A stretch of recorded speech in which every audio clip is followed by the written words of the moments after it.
We have a problem that the only advocates for causes tend to be victims of those very causes. It is so anti everything we have been taught by our Prophet sallallahu alaihi wasallam. You only become an advocate when you've been a victim. And that's a problem. And that same mindset of why did you have to tell me it was haram? I didn't want to know. Ghafla an ahkam Allah. You know what that looks like now? Don't check if this is on the boycott list. Because everything is boycotted these days. Why does everything have to be boycotted? It's so inconvenient for me to not be able to drink my can of soda or to buy my favorite clothing brand.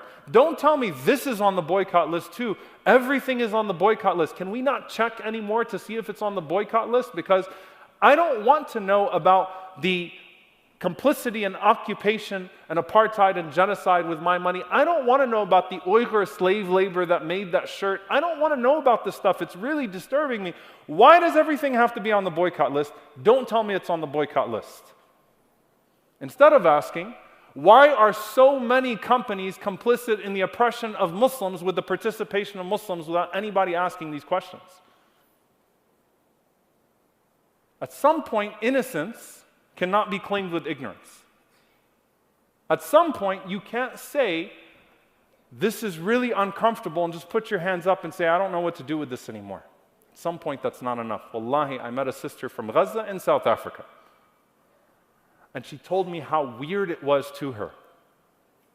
Like, subhanAllah, look at what she's saying. She's like, I've lost over 100 relatives of my family. And the first time I saw a Muslim woman drinking that can of soda, I forgot which company she mentioned. She said, I couldn't help myself. I went up to her and said to her, Inti am tishrabi dami. Dam ahli. You're drinking my blood and the blood of my relatives. What's the point of that hijab? What are you doing? Why aren't you asking questions about what's going on behind the scenes here? Is ghafla just that much more comfortable? It's the same thing. Don't tell me it's haram. Don't tell me it's boycotted. I don't want to know.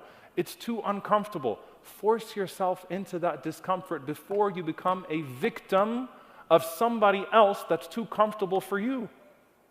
Force yourself into that discomfort. And so there's a question that I'll ask each and every single one of you to wrestle with, inshallah ta'ala, hopefully beyond the rest of the day. What are you an advocate for that you've never been a victim of? You understand the question? What are you an advocate for that you've never been a victim of? MashaAllah, we have organizations for pretty much every level of devastation in the human condition. But if you look at Muhsin, special needs, who's involved with Muhsin? I can tell you who's involved with Muhsin. People who have special needs in their family. If you look at human trafficking organizations, who's involved with anti-human trafficking organizations? People that have been trafficked or someone close to them has been trafficked. Why? Why? Is that what we learned from the Prophet ﷺ? That you only become an advocate when you become a victim? And don't come back to me and say, well, Shaykh, what are we supposed to do? How am I supposed to get involved? Because you know what? Every single cause that exists in the community right now, that exists in the human condition right now, there are organizations, Muslim or not Muslim, efforts that exist. You find your way into it. If you care enough about it, you'll do your homework and you'll get involved and you'll figure out a way to actually act productively within it. And if there isn't a space within an existing infrastructure, you will ideate and obsess over how to create the infrastructure to do something through the Muslim community. But we can't claim ignorance anymore. We can't claim ignorance anymore. Our ummah can't afford our ignorance anymore. And so I'm telling you, dear brothers and sisters, please ask these questions. Interrogate more. Be more suspicious. Be more active. Be more uncomfortable. You ask about where the next protest is. You ask about who the prisoners are that are around. You ask about what's happening with this case and that case. Don't wait for the masjid to come announce something for you. Don't wait for somebody else to make a social media post. Look for it. Look for it. And the question that I want you to ask yourself, what am I an advocate for that I've never been a victim of?